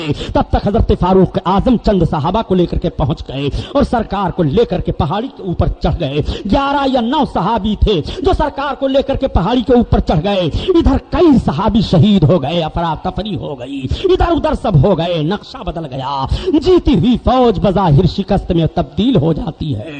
اللہ کے رسول نے فرمایا تھا اپنے درے سے نہ ہٹنا. ان کے دل میں یہ بات آ گئی تھی اب ہمیں کون شکست دے سکتا ہے. رب تعالیٰ نے اس کو دور کر دیا. اے میرے مومن بندو, تم اپنے دل میں کبھی غرور نہ لانا, تم اپنے دل میں کبھی گھمنڈ نہ لانا. غرور و گھمنڈ رب کو پسند نہیں ہے, اس لیے کہ ابلیس غرور و گھمنڈ کی بنیاد پر رسوا ہوا تھا, نافرمانی کیا تھا. میرے بندو, تمہارے دل میں غرور کیسے آ گیا ہے, تمہارے دل میں گھمنڈ کیسے آ گیا ہے؟ فتح و کامرانی تو ہم دیتے ہیں, شکست تو ہم دیتے ہیں, عزت تو ہم دیتے ہیں. تم نے اپنی طبیعت سے کیسے سوچ لیا ہے؟ رب کے فرمان پر ذرا غور فرماؤ. صحابہ بہت ہی مایوس ہو جاتے ہیں. صحابہ ایسے مایوس ہوئے کہ ان کے نگاہوں سے آنسو بہنے لگے. میرے آقا صلی اللہ تعالی علیہ وسلم پہاڑی پر تشریف فرما ہیں. ابو سفیان نے جنگ کا جائزہ لیا, میدان کو دیکھا. ابو سفیان نے اپنے فوجیوں کو, لشکریوں کو اکٹھا کیا. اب قتل و قتال بند کرو, چھوڑ دو, بھاگ گئے سب محمد کے ماننے والے, اب ہمارا بدر کا بدلہ ہو گیا. ابو سفیان نے سب اکٹھا کیا اور اکٹھا کرنے کے بعد نعرہ لگایا حبل زندہ باد, عزا زندہ باد. تب تک حضرت فاروق اعظم سے رہا نہ گیا. آپ عرض کرتے ہیں یا رسول اللہ, یہ کافر لوگ پہاڑ کے نیچے سے نعرہ لگا رہے ہیں, ہم بھی نعرہ لگائیں؟ سرکار نے فرمایا تم بھی نعرہ لگاؤ. چنانچہ حضرت فاروق اعظم نے اوپر سے نعرہ لگایا, نعرہ تکبیر. صحابہ نے تکرار کی, اللہ اکبر اللہ اکبر. تب تک ابو سفیان نے دیکھا, کچھ لوگوں نے کہا وہ دیکھو محمد اور ان کے جانثار وہاں پر موجود ہیں. ابو سفیان نے کہا بدلہ ہو گیا. ان کے ساتھی چلے گئے تو اب جنگ و جدال کرنے کی ضرورت نہیں ہے, واپس چلو. سب اپنے اپنے مال کو سمیٹتے ہیں, اپنے اپنے گھوڑوں کو لیتے ہیں, ہتھیاروں کو لیتے ہیں. مگر ابو سفیان کی بیوی ہندا سے نہیں رہا گیا. ہندا نے کہا وحشی, کہا ہاں. کہا تم نے مارا ہے رسول کے محمد کے چچا حمزہ کو؟ ہاں میں نے مارا ہے. اس لیے کہ مقام احد پر وحشی آئے تھے کافروں کی طرف سے. وحشی نیزہ بہت اچھا چلانا جانتے تھے, اسی نیزے سے انہوں نے حضرت حمزہ کو مارا تھا اور آپ شہید ہو گئے تھے. ہندا نے کہا وحشی یہ سارے میرے زیورات تم انعام میں لے لو. وحشی کو دے دیا سارے زیورات کو انعام میں. ہندا نے کہا حمزہ کا کہاں جنازہ ہے, لاش کہاں ہے؟ حضرت حمزہ کے لاش کے قریب جا کر کے اس کے بعد تاریخ کا ورق مطالعہ کرو تو آنکھوں سے خون کے آنسو جاری ہو جاتے ہیں. رسول اللہ کے چچا حضرت حمزہ ہیں جنہوں نے اپنی زندگی کا آخری خون کا قطرہ پیش کیا رسول اللہ کے قدموں پر. اے مسلمانوں, اسلام تب ہمیں ملا ہے, اسلام اس بنیاد پر ہم کو اور آپ کو ملا ہے. آج ہم عیاشیوں کے ماحول میں اور دولت کے نشے میں اسلامی لذتوں سے ناشنا ہے. پوچھو اسلام کو جنہوں نے پھیلایا ہے, اسلام کے خاطر جن کی ناک کاٹی گئی ہے, جن کی آنکھیں نکالی گئی ہیں. سرکار کے چچا حضرت حمزہ کی ناک کاٹ لی جاتی ہے, آنکھیں نکال لی جاتی ہیں, زبان کاٹ دی جاتی ہے, کان دونوں کاٹ دیے جاتے ہیں, سر جدا کر دیا جاتا ہے, کلیجہ پھاڑا جاتا ہے اور نکال کر کے ہندا نے کلیجے کو چبایا, ہار بنا کر کے پہنا تھا. اسلام میں کتنا خون ہے. حضرت امیر حمزہ کا میں آپ سے پوچھنا چاہتا ہوں, اللہ کے رسول صلی اللہ تعالی علیہ وسلم جب ابو سفیان اور ان کی بیوی اور ان کے سارے لوگ چلے گئے, میدان میں میرے آقا آئے, صحابہ کی لاشوں کو اکٹھا کیا, شہیدوں کے اجسام لائے جاتے ہیں, نبی کونین کی مقدس آنکھوں سے آنسو جاری ہیں. میرے سرکار نے اپنے چچا حضرت حمزہ کے جسم کے ٹکڑے ٹکڑے کو اکٹھا کیا اور اکٹھا کرنے کے بعد آنکھوں سے آنسو جاری ہیں. اللہ کے رسول نے فرمایا قبر کھودی جائے. قبر کھودی جاتی ہے اور جب حضرت حمزہ کو کفن دیا جاتا ہے تو سر کھل جاتا ہے, پیر ڈھکا جاتا ہے تو سر کھلتا ہے, سر ڈھکا جاتا ہے پیر کھل جاتا ہے. تھوڑی سی گھاس تھی, اس گھاس کو اللہ کے رسول نے اٹھایا, اپنے چچا کے قدموں پر ڈال دیا, وہی کفن ہو گیا. یہ مجاہد, یہ سلطان الشہداء, یہ رسول اللہ کے غلام, یہ نبی کے دیوانے گھاس کفن لے کر کے جا رہے ہیں. اسلام ایسے بے سر و سامانی کے عالم میں تھا کہ اتنا کپڑا نہیں ہے کہ حضرت حمزہ کا قدم ڈھک دیا جائے. حضرت حمزہ کو اسی حالت میں قبر میں لٹا دیا گیا. آج بھی حضرت حمزہ کے قبر کی زیارت کرنے کے لیے حجاج کرام جایا کرتے ہیں. کچھ زخمی مدینہ طیبہ لائے گئے. جب ان کی شہادت ہو گئی تو مقام جنت البقی میں وہ دفنائے گئے. اللہ کے رسول کے تعلق سے کسی نے مدینہ میں خبر پھیلا دی کہ اللہ کے رسول شہید کر دیے گئے. مدینہ میں جو لوگ تھے بے قرار ہو گئے, ان سے رہا نہیں گیا. بچے نکل آئے, عورتیں روتی ہوئی نکل آئیں, جو بوڑھے بچے تھے وہ سب نکل آئے, جتنے لوگ تھے سب نکل آئے کہ جب اللہ کے رسول اب نہیں رہے تو ہم کو رہ کر کے اس دنیا میں کیا کرنا ہے. انصار گھرانے کی ایک خاتون اتنی بے قرار ہوئی کہ وہ بے تحاشا میدان کی طرف بھاگتی چلی جا رہی تھی. ادھر سے ایک صحابی آ رہے تھے میدان جنگ سے, ان کی نگاہ پڑ گئی. پوچھتے ہیں خاتون کہاں بھاگی چلی جا رہی ہو؟ انہوں نے کہا بتاؤ آ کہاں سے رہے ہو؟ کہا میں میدان جنگ سے آ رہا ہوں. کہا اللہ کے رسول کا حال بتاؤ. انہوں نے کہا تمہارے شوہر شہید ہو گئے, تمہارے باپ شہید ہو گئے, تمہارے بھائی شہید ہو گئے. ایک خاتون پر کیسا گزرے گا وہ سن لے کہ میرا شوہر بھی میدان میں مار دیا گیا, میرا بھائی بھی میدان میں مار دیا گیا, میرا باپ بھی میدان میں مار دیا گیا, تو اس سے کیسا گزرے گا؟ خاتون نے پوچھا اے مجاہد, میں نے مان لیا کہ میرا بھائی شہید کیا گیا, میرا باپ شہید کیا گیا, میرا شوہر شہید کیا گیا, مگر یہ تو بتاؤ میرے آقا کا حال کیا ہے؟ انہوں نے کہا الحمدللہ سرکار صحیح اور سلامت ہیں. تب تک خاتون نے کہا جب آقا سلامت ہیں تو ہمارے لیے سارا جہان سلامت ہے, ہمارے لیے سب سلامتی ہی سلامت ہے. اسی لیے تو اعلیٰ حضرت عظیم البرکت فرماتے ہیں ان کے نثار کوئی کیسے ہی رنج میں ہو, جب یاد آ گئے ہیں سب غم بھلا دیے ہیں, سب غم بھلا دیے ہیں. جب یاد آ گئے ہیں, جب یاد آ گئے ہیں سب غم بھلا دیے ہیں, سب غم بھلا دیے ہیں. درود شریف پڑھو اللہم صلی علی سیدنا مولانا محمد معدن الجود والکرم وعلی آلہ وبارک وسلم صلاۃ و سلام علیک یا رسول اللہ.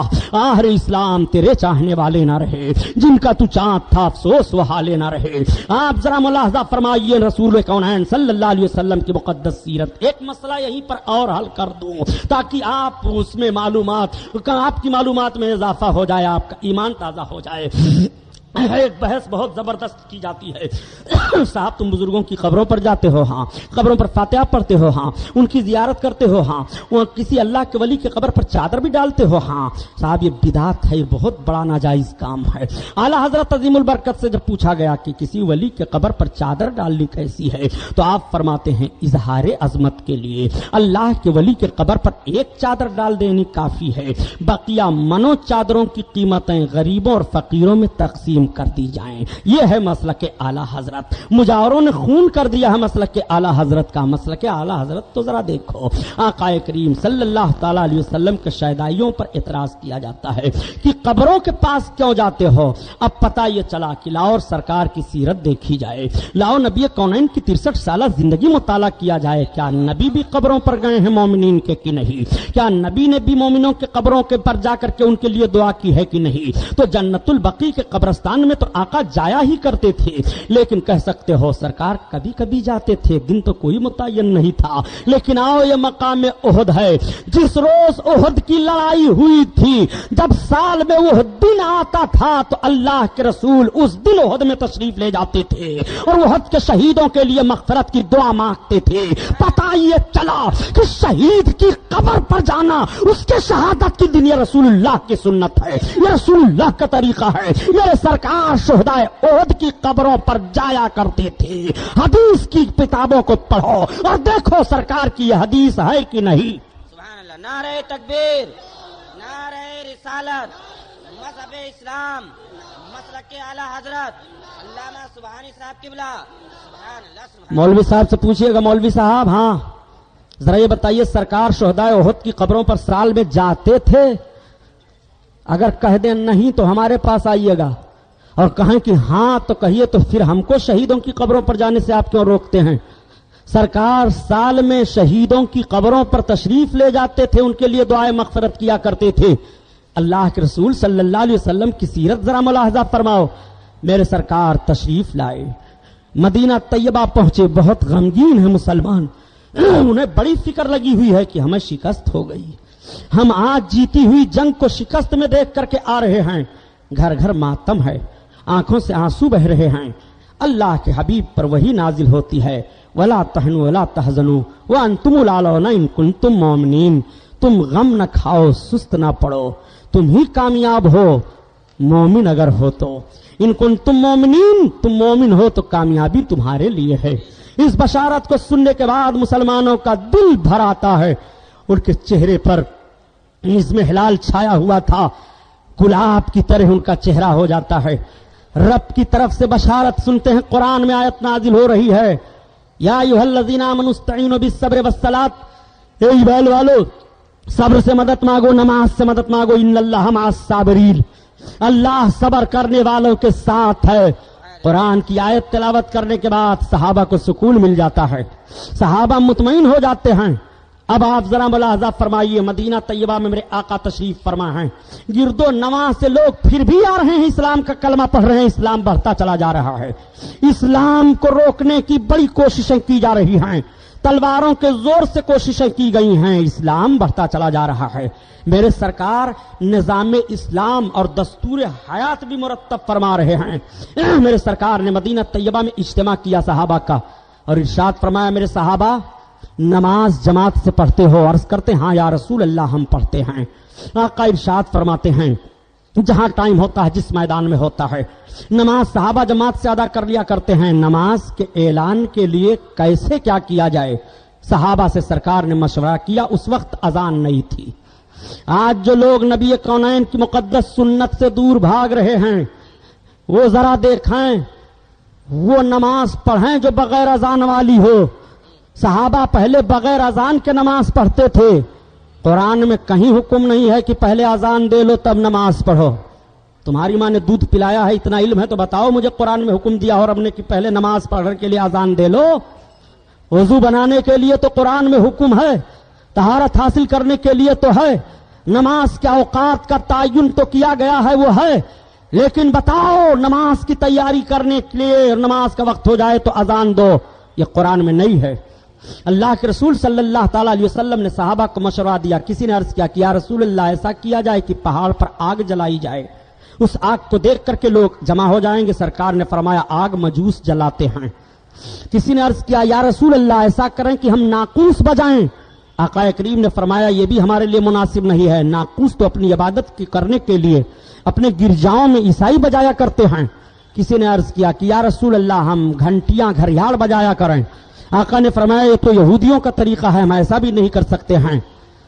تب تک حضرت عمر فاروق اعظم نے عرض کیا یا رسول اللہ کیوں نہ ایسا کیا جائے کہ جب نماز کا وقت ہو جائے تو کہا جائے، کوئی بلند آواز سے کہے الصلاۃ الصلاۃ۔ آقا کریم صلی اللہ علیہ وسلم نے فرمایا ہاں یہ مناسب ہے۔ اسی پر بات طے ہو گئی۔ اللہ کے رسول صلی اللہ علیہ وسلم آرام فرما ہوتے ہیں، صحابہ سوئے۔ سرکار کے ایک صحابی ہیں، خواب دیکھتے ہیں کہ کوئی کہہ رہا ہے کہ اس طرح سے اذان کے الفاظ کہو، اللہ اکبر اللہ اکبر اللہ اکبر، اشہد ان لا الہ الا اللہ، اشہد ان لا الہ الا اللہ، اشہد ان محمد الرسول اللہ، اشہد ان محمد الرسول اللہ، حی علی الصلاۃ حی علی الصلاۃ حی علی الفلاح، اور اس کے بعد پھر لا الہ الا اللہ اللہ اکبر۔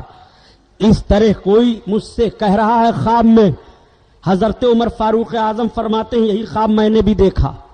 تو جو پہلے صحابی غالباً حضرت زید ابن حارثہ ہیں یا کوئی اور صحابی ہیں، وہ اسی رات میں اٹھ کر کے سرکار کی بارگاہ میں دوڑے دوڑے آئے اور سرکار کو بیدار کیا، عرض کیا یا رسول اللہ میں نے یہ خواب دیکھا ہے، کوئی کہہ رہا ہے کہ نماز کے لیے ایسے اعلان کرو اللہ اکبر اللہ اکبر اللہ اکبر، اور پوری اذان یہ پڑھ گئے۔ سرکار بے حد خوش ہوئے، میرے آقا کی خوشی کی انتہا نہ رہی، جیسے سفیدہ سحر نمودار ہوا۔ سرکار نے حضرت بلال کو بلایا، بلال، سرکار نے ان صحابی کو جنہوں نے خواب دیکھا تھا بھیجا، کہا جاؤ بلال کو تم بتاتے جاؤ اور یہ زور زور سے وہ الفاظ دہراتے جائیں گے.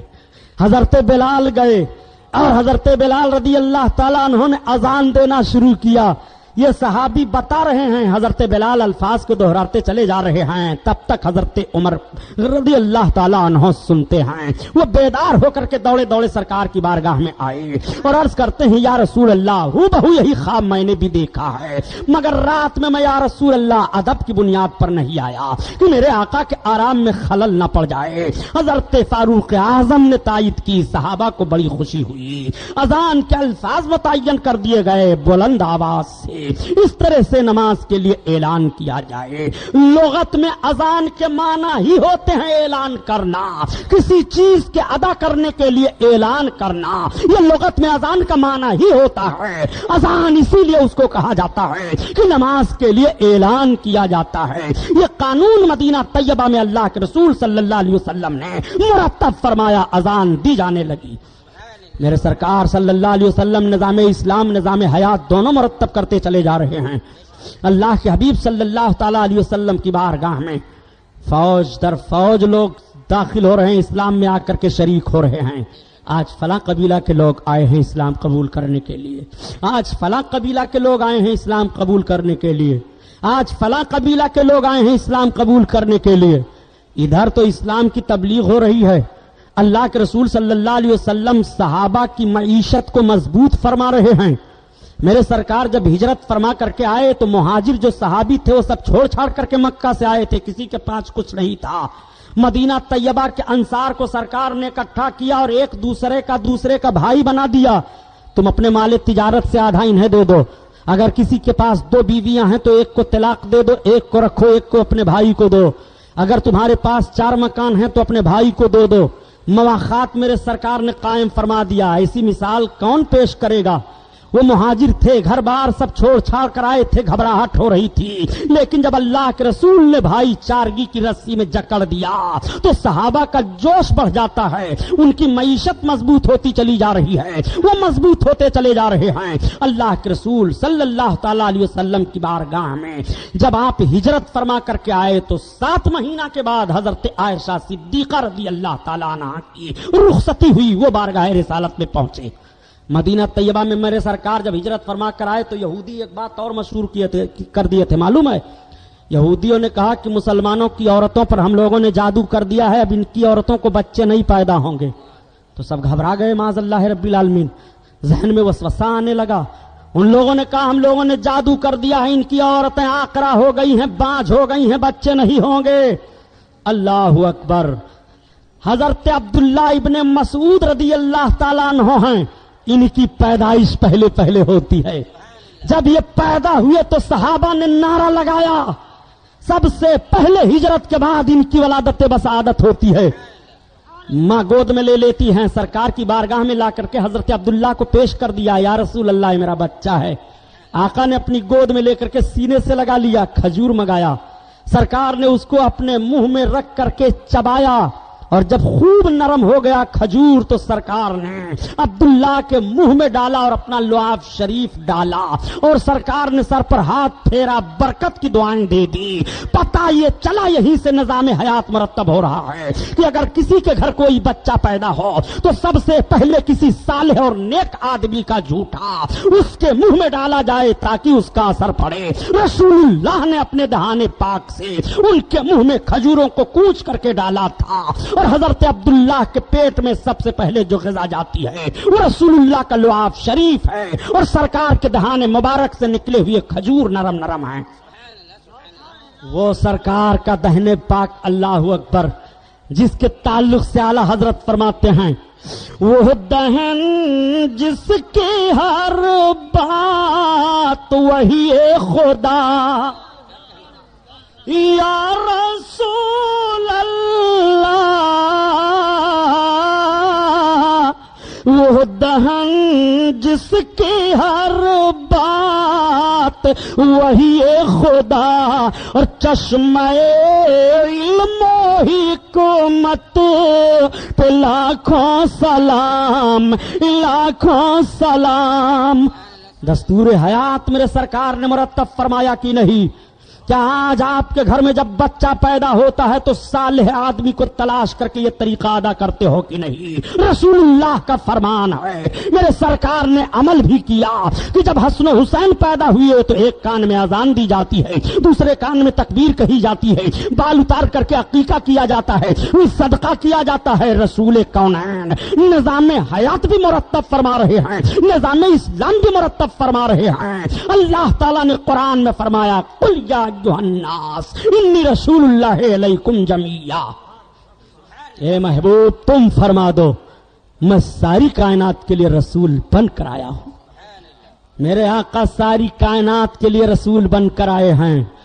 ہندوستان کے لوگ بھی سوچیں جو کلمہ نماز روزہ قرآن کی مخالفت پر ہر دم اڑے رہتے ہیں، مسجدیں نہ بنائی جائیں پوری طاقت یہ لگاتے ہیں، مسجدیں نہ بنائی جائیں حالانکہ مسجدیں تعمیر ہو رہی ہیں، قرآن نہ پڑھا جائے حالانکہ قرآن پڑھا جا رہا ہے، اسلام نہ پھیلے اسلام پھیلتا چلا جا رہا ہے، جہاں دیکھیے وہی اسلام بڑھتا چلا جا رہا ہے۔ اسلام کی فطرت میں قدرت نے لچک دی ہے، یہ اتنا ہی ابھرے گا جتنا اسے دباؤ گے۔ رسول اللہ صلی اللہ تعالی علیہ وسلم اسلام کی نشر و اشاعت مدینہ کی سرزمین پر کر رہے ہیں۔ پھر تیسری جنگ کون سی ہوئی؟ ذرا جنگوں کا نقشہ تو آپ سامنے رکھیے۔ اسی لیے میں نے عرض کیا کہ خدا کی قسم 63 سالہ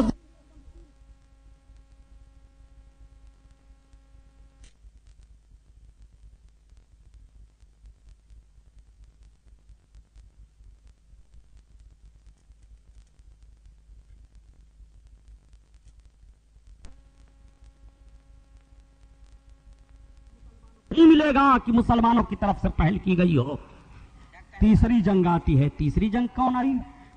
غزوہ خندق جس کو کہا جاتا ہے، خندق کی لڑائی۔ پوری طاقت کے ساتھ کفار اکٹھا ہوئے اور اکٹھا ہونے کے بعد کہا کہ ہم مدینہ پر چڑھ چلیں گے۔ ہر دفعہ یہ مدینہ پر چڑھائی کرنے کی کوشش کرتے ہیں۔ جب پہلی دفعہ کوشش کیا تو بدر میں روک دیا گیا، جب دوسری دفعہ کوشش کیا تو مقام احد پر روک دیا گیا۔ اب کی تیسری بار یہ پھر مدینہ پر چڑھائی کر رہے ہیں، پھر مدینہ پر یہ چڑھ کر کے آ رہے ہیں۔ اللہ کے رسول صلی اللہ علیہ وسلم کی خفیہ ایجنسی سے پتہ چل جاتا ہے، یا رسول اللہ بڑی زبردست تیاری کر کے کفاران مکہ اور گرد و نواح کے سارے لوگ مل کر کے مدینہ طیبہ پر حملہ آور ہوں گے۔ اللہ کے رسول صلی اللہ تعالی علیہ وسلم نے اپنے صحابہ کو بلایا۔ سرکار جب کوئی اجتماعی کام فرمایا کرتے تھے تو بلا مشورہ کے نہیں، صحابہ سے مشورہ لیا کرتے تھے۔ حالانکہ میرے آقا مختار کائنات ہیں، سرکار قانون داں بھی ہیں، قانون ساز بھی ہیں، قانون جانتے بھی ہیں، قانون بناتے بھی ہیں۔ جو قانون جس کے لیے سرکار مرتب فرما دیں یا جس بات کے لیے حکم دے دیں، کوئی صحابی اس بات کے انکار کے لیے اپنی زبان نہیں کھول سکتے ہیں دربار رسالت میں، مگر رسول اللہ صلی اللہ علیہ وسلم طریقے زندگی عطا فرما رہے ہیں کہ اجتماعی شکل میں کوئی کام تمہیں کرنا ہے تو مشورے سے کیا کرو۔ اللہ کے رسول اپنے صحابہ سے مشورہ فرما رہے ہیں۔ صحابہ جمع ہو گئے۔ کیا آج بھی کوئی کام کرنے کے لیے آپ حضرات مشورہ کرتے ہیں؟ اگر مشورہ کیا جائے اور لوگ مشورہ اس میں دیں تو جو صاحب بہت بھاری زیادہ بیچارے کمیٹی میں اہم رکھتے ہوں وہ جو مشورہ دے دیں سب مان لو تب تو ٹھیک ہے، ورنہ فوراً اختلاف ہو جائے گا، فوراً سے بھاگنا شروع کر دیں گے، دوسری پارٹی بن جائے گی۔ معاذ اللہ رب العالمین، یہ طریقے رسول نہیں ہے۔ طریقے مصطفیٰ کو چھوڑنا ہے وجہ بربادی۔ اسی سے قوم دنیا میں ہوئی بے اقتدار اپنی۔ میرے سرکار صحابہ سے مشورہ فرماتے ہیں، پتہ یہ چلا کہ کوئی کام کرنے کے لیے قوم کی بھلائی کا کام ہو، مفاد عامہ ہو، اجتماعی کام ہو، اس کے لیے مشورہ کرنا رسول اللہ صلی اللہ علیہ وسلم کی مقدس سنت ہے۔ میرے سرکار صلی اللہ علیہ وسلم نے فرمایا، میرے صحابہ عرض کرتے ہاں یا رسول اللہ، دیکھ رہے ہو کافروں کی سازش کو؟ ہاں یا رسول اللہ، کیا کیا جائے؟ تو صحابہ اٹھ کر کھڑے ہو گئے۔ یا رسول اللہ، ہم حضرت موسیٰ کی امت نہیں ہے جو کہہ دیں کہ جاؤ آپ اور آپ کا خدا لڑے، ہم یہیں سے دیکھیں گے۔ یا رسول اللہ، آپ ہمیں حکم دے تو ہم پہاڑوں سے ٹکرا جائیں گے۔ یا رسول اللہ، آپ حکم دے دیں تو ہم دریاؤں میں چھلانگ لگا دیں گے، ہم آگ کے شعلوں سے کھیل جائیں گے۔ یا رسول اللہ، آپ حکم تو فرمائیں، ہم آپ کے حکم پر عمل کرنے کے لیے تیار ہیں۔ میرے آقا نے ارشاد فرمایا تو میرے صحابہ کیا کیا جائے؟ پوری تیاری کے ساتھ کفار آ رہے ہیں۔ کسی نے عرض کیا، یا رسول اللہ، نکل کر کے باہر مقابلہ کیا جائے۔ وہ زیادہ ہوں گے، ہم کم ہیں، دوسرے سائڈ سے وہ حملہ کر سکتے ہیں. چونکہ مقام احد میں حضرت خالد بن ولید نے درے سے حملہ کیا تھا، ایک سائڈ سے لڑائی نہیں رہ گئی تھی. اللہ کے رسول صلی اللہ علیہ وسلم نے سوچا کہ کفاران مکہ اور گرد و نواح کے کافر بھی جنگی مہارت رکھتے ہیں، ہم ایک سائڈ سے اقلیت میں ہیں نکل کر کے حملہ کریں گے. وہ مدینہ کے جتنے راستے ہیں ہر راستے پر وہ اپنے جوانوں کو لگا دیں، دقت پیدا ہو سکتی ہے، کوئی دوسری رائے پیش کرو. حضرت سلمان فارسی کھڑے ہوتے ہیں. یہ حضرت سلمان فارسی کون ہیں؟ فارس کے رہنے والے ہیں، فارسی النسل تھے. اللہ کے رسول صلی اللہ علیہ وسلم پر ایمان لائے بڑے عظیم صحابی ہیں حضرت سلمان فارسی، بڑی لمبی عمر ان کی ہوئی. حضرت سلمان فارسی نے عرض کیا کہ یا رسول اللہ ایک مشورہ میں عرض کروں؟ سرکار نے فرمایا کہو. عرض کرتے ہیں یا رسول اللہ میری رائے تو یہ ہے کہ مدینہ میں ایک طرف سے پہاڑیاں ہیں، ایک طرف سے کھجوروں کے درخت ہیں، ایک طرف سے راستہ آنے جانے کا ہے. تو یا رسول اللہ جدھر سے راستہ آنے جانے کا ہے تھوڑا سا حصہ چھوڑ کر کے ہم خندق کھود دیں اور اتنی گہری کھائی ہم کھودیں کہ وہ کھائی پار کر کے ہمارے طرف نہ آ سکیں اور یہیں سے ہم دفاع کریں. اللہ کے رسول نے پسند فرما لیا اس مشورہ کو. ذرا وہ لوگ جو دہشت گردی کا الزام مسلمانوں پر لگاتے ہیں بتاؤں کہ کافروں نے اپنے شہر کی حفاظت کے لیے کھائی کھودی تھی یا کھدوائی تھی کہ اللہ کے رسول نے مدینہ کی حفاظت کے لیے جب کفار چڑھ رہے ہیں تو اپنے جانثاروں سے خندق کھدوا رہے ہیں. شہر کی حفاظت ہو، بچوں کی حفاظت ہو، عورتوں کی حفاظت ہو، کمزوروں کی حفاظت ہو، حفاظت کے لیے خندق کھودی جا رہی ہے اور دہشت گردی پھیلانے کے لیے تلوار اٹھائی جا رہی ہے. پتہ چلا کہ دہشت گردی مسلمانوں کی طرف سے نہیں ہے، دہشت گرد کافر ہوتا ہے اور کافروں کی طرف سے دہشت گردی پھیلائی جاتی ہے. یہ تاریخ رہی ہے، یہ دستور رہا ہے، یہ تاریخی حوالہ میں پیش کر رہا ہوں. سنو، اللہ کے رسول صلی اللہ تعالی علیہ وسلم اپنے صحابہ کو زمین کا حصہ تقسیم فرماتے ہیں. یہاں سے یہاں تک تم خندق کھودو، یہاں سے یہاں تک تم کھودو، یہاں سے یہاں تک تم کھودو. میرے آقا صلی اللہ علیہ وسلم زمین کا حصہ بانٹ دیا، ایک حصہ اپنے لیے سرکار نے رکھا. آقا کا کرم ذرا ملاحظہ فرمائیے، یا ایسے آقا نہیں ہے کہ غلام تو کام میں لگے رہیں مگر آقا نہ لگیں. آج کے حکمرانوں کا ذہن و فکر دیکھو، اپنے نبی کے زندگی مقدس کا مطالعہ کرو. اللہ کے رسول نے بھی اپنے حصے کے لیے زمین کو لے لیا. صحابہ کو حکم ہو گیا کھودو، سارے لوگ پھاوڑا لے کر کے اور زمین کھودنے کے سامانوں کو لے کر کے زمین کی کھدائی کرنا شروع کر دیے. ناپ ناپ کر کے زمین کھودی جا رہی ہے. ایک صحابی بہت بھوکے ہو گئے، ان کے پاس کچھ کھانے کے لیے نہیں تھا. ان کی بچی ان کے پاس آئی، تھوڑا سا کھجور لے کر کے آئی. اس نے اپنے باپ کو چپکے سے کھجور دیا. باپ کھا لو، بھوکے ہو. گھر میں کچھ نہیں تھا، یہ تھوڑا سا کھجور تھا. ان سے رہا نہیں گیا، انہوں نے اور صحابہ کو دیکھا، اس کھجور کو اللہ کے حبیب کی بارگاہ میں پیش کر دیا. یا رسول اللہ یہ کھجور ہے. میرے آقا صلی اللہ تعالی علیہ وسلم اس کھجور پر اپنے دستے نبوت کو رکھتے ہیں، نکال نکال کر دیتے جاتے ہیں. سب کھاتے ہیں، سب کے پیٹ بھر جاتے ہیں. اور جب رسول اللہ نے اس کھجور سے اپنے دستے کریم کو ہٹایا تو دیکھا جاتا تھا کہ جتنی کھجوروں کو بچی لے کر کے پہلے آئی تھی اتنی کھجوریں اب بھی موجود ہیں. کہاں کہاں دیکھو گے اپنے سرکار کو جو رسول وطن اور شہر کی حفاظت کے لیے خندق کی کھدائی کروا رہے ہیں. وہ میرے آقا اپنا کریمانہ حال اور اپنا اختیار بھی تو دکھا رہے ہیں. نبی کی بارگاہ میں کسی چیز کی کمی نہیں. اسی لیے تو اعلیٰ حضرت عظیم البرکت ارشاد فرماتے ہیں مالک کونین ہیں گو پاس کچھ رکھتے نہیں اور دو جہاں کی نعمتیں ہیں ان کے خالی ہاتھ میں، دو جہاں کی نعمتیں ہیں ان کے خالی ہاتھ میں. اللہ اللہ، خندق کھودی جا رہی ہے. ایک صحابی اور بھوکے ہو گئے. جب بھوک نہ برداشت ہوئی تو انہوں نے اپنے پیٹ پر پتھر باندھ لیا. جب نہیں برداشت کر سکے تو آقا کی بارگاہ میں حاضر آئے. یا رسول اللہ میں اپنے حصے کی زمین کھود رہا ہوں، زمین تو تھوڑی سی رہ گئی ہے یا رسول اللہ، مگر بہت بھوک لگی ہے. میرے آقا اگر کچھ کھانے کو مل جائے. سرکار اتنی بھوک لگی ہے کہ میں نے پیٹ پر پتھر باندھ لیے ہیں. اتنا جیسے میرے آقا کی نگاہ پڑی، آنکھوں میں آنسو چھلک آئے.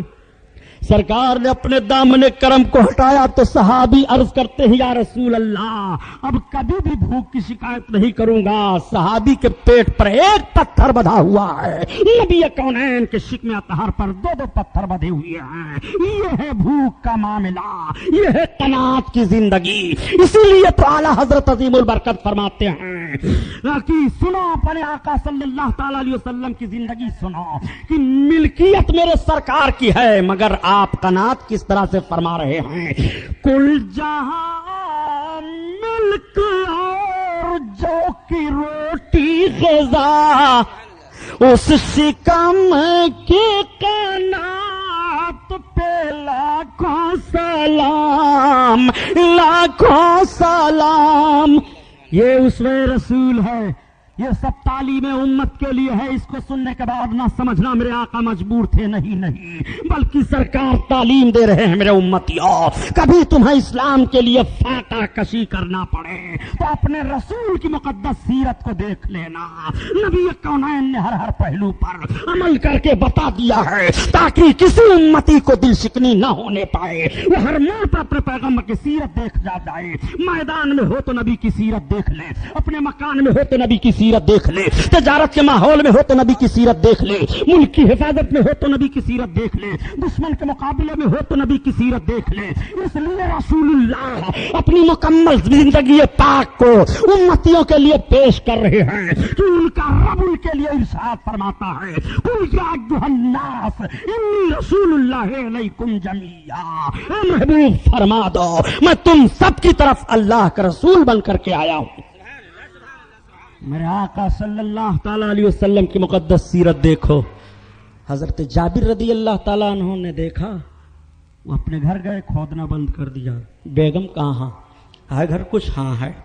کیا ہے؟ 1.5 سیر جو ہے. کہاں جلدی سے آٹا بناؤ. کیا بات ہے؟ اللہ کے رسول بہت بھوکے ہیں, میں سرکار کی دعوت لینا چاہتا ہوں. حضرت جابر کے گھر ایک جانور تھا.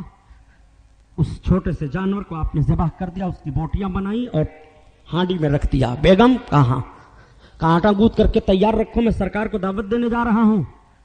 آپ کی بیوی نے کہا تو زمین کھودنے والے تو کافی ہیں صحابہ, اور ہمارے گھر 1.5 سیر ہی جو کا آٹا ہے, گوشت تو آپ ہی بنا رہے ہیں, ذرا دیکھ کر کے جائیے گا, دعوت دیجیے گا. اس لیے کہ عورت کا مزاج ہوتا ہے کہ گھر کے کھانے کی تعریف ہو تو عورت خوش ہوتی ہے, گھر میں کھانے کی کمی ہو جائے تو دقت عورت کو ہوتی ہے, بے عزتی اس کی ہوتی ہے. یہ عورت کی فطرت ہے.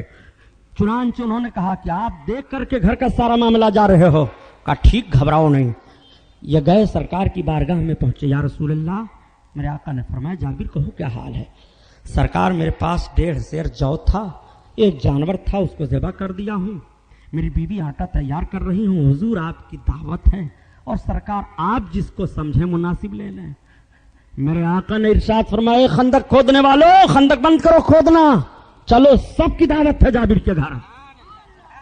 اب حضرت جابر سوچنے لگے کہ یا اللہ, چلتے چلتے بیوی نے بتا دیا تھا, میں نے تو سرکار کو دعوت دی اور یہ عرض کیا, اور آقا سب کو دعوت دے رہے ہیں, مگر اب کریں کیا, سرکار کا حکم ہے. کچھ نہیں بول رہے ہیں. میرے آقا صلی اللہ علیہ وسلم پورے صحابہ کی جماعت کو لے کر کے جابر کے گھر جا رہے ہیں. جب گھر پہنچے تو بیوی نے جھانک کر کے دیکھا. حضرت جابر جیسے گھر میں پہنچے, کہا تو آپ نے تو میری عزت لے لی. کہا کیا؟ کہا میں نے بتا دیا تھا کہ 1.5 سیر جو ہے اور جانور آپ ہی نے ذبح کیا ہے, اور سرکار کو دعوت دیجیے گا اور جس کو سرکار سمجھائیں گے. کہا تو یہی تو ہوا معاملہ, ہم نے سرکار کو دعوت دی اور سرکار نے سب کو دے دی ہے. تو نیک پاک تینت بیوی تھی, انہوں نے کہا پھر ہم کو کوئی غم نہیں, ہماری ذمہ داری ہے سرکار کو کھلانا, اور سرکار نے جس کو دعوت دی ہے ان کی ذمہ داری ہے سب کو کھلانا. آقا نے ارشاد فرمایا جابر, ہاں یا رسول اللہ, لاؤ آٹا لاؤ. آٹا لایا گیا, گوندھا ہوا آٹا سامنے رکھ دیا جاتا ہے. سرکار نے اپنا لعاب شریف لیا, تھوک اور آٹے میں ڈال دیا. فرمایا جابر کہاں؟ ہاں. کہا لے جاؤ اپنی بیوی سے کہہ دو اور عورتوں کو بلا لے اور گوندھ کر کے آٹا روٹی تیار کریں. اب یہیں پر آپ رک جائیے تھوڑا سا. میرے سرکار نے اپنا لعاب کیوں آٹے میں ڈالا؟ تھوک پانی منگا کر کے ڈال دیتے. ہاتھ ہی سرکار رکھ دیتے برکت ہو جاتی آٹے پر، تھوک کیوں ڈال رہے ہیں؟ ذرا آپ اپنے بیگم کو کہہ دیجئے لا تو اپنا ہاتھ کر میں تھوکتا ہوں چاٹ، تو مارے گی ایک تھپڑ، بٹ بیوقوف کہیں گے۔ پیار محبت کا معاملہ ہی تھوڑا ہے کہ تمہارے تھوک کو میں چاٹوں، بہت دم بھرتے ہو کہ جیسے ہم نبی ہیں ایسے رسول اللہ ہیں، معاذ اللہ۔ ذرا جملے پر غور فرمائیے کہ جو مولوی صاحب کتاب پڑھتے ہیں تو پڑھتے ہیں، ایک کتاب میرے سامنے سے گزری تو اس میں لکھا تھا، جیسے میں کھولا تو اس میں پہلا جو جملہ لکھا تھا، اور رسول اللہ صلی اللہ علیہ وسلم ایک معمولی انسان تھے، معاذ اللہ رب العالمین۔ کتاب ادھر رکھ دیا، سوچنے لگا کہ ایسے قلم توڑ دیے جائیں، ایسے ہاتھ کاٹ لیے جائیں، ایسے ذہن و فکر کو آگ لگا دی جائے، کیا کیا جائے؟ الہی ماجرا کیا ہے، قیامت کیوں نہیں آتی؟ یہ ظالم نبی کی سیرت پڑھتے ہیں، اللہ کے رسول صلی اللہ علیہ وسلم نے اپنا لعاب شریف کیوں ڈالا؟ ہاتھ لگا دیتے آٹے میں برکت ہو جاتی، پانی مگا کر کے ڈال دیتے، آٹا پانی سے گودھا جاتا، کسی کو آر بھی نہ گزرتا۔ نبی دکھا رہے ہیں، دیکھو میرے دیوانوں کو، میرے دیوانے میرے لعاب سے کتنی محبت کر رہے ہیں، تو مصطفیٰ کے خون سے ان کو کتنی محبت ہوگی۔ رسول اللہ نے ثابت کر دیا اور صحابہ نے بھی ثابت کر دیا، یا رسول اللہ آپ کے ہر آدا، ہر دستور، ہر قانون سے ہمیں محبت ہے۔ رسول اللہ کا لعاب شریف ہے، پانی میں ڈال دے تو پانی میٹھا ہو جائے، اور آٹے میں ڈال دے تو آٹا بڑھ جائے۔ وہ آٹا جس کے پیٹ میں گیا ہے کبھی پیٹ میں بیماری نہیں ہوئی ہے، سب کا تھوک تھوک ہے، مگر رسول اللہ کا تھوک نور ہے، نور ہے۔ اللہ اکبر، قل یا ایھا الناس انی رسول اللہ علیکم جمیعا۔ اے محبوب تم فرما دو کہ میں تم سب کی طرف اللہ کا رسول بن کر آیا ہوں۔ یہیں سے انشاءاللہ بیان کل ہوگا اور فتح مکہ بیان کیا جائے گا انشاءاللہ تعالی۔ آپ تشریف لائیں کل اور وقت سے آ جایا کریں۔ یہ محفل نور زندہ باد، پائندہ بار یہ کتابیں آئی ہیں۔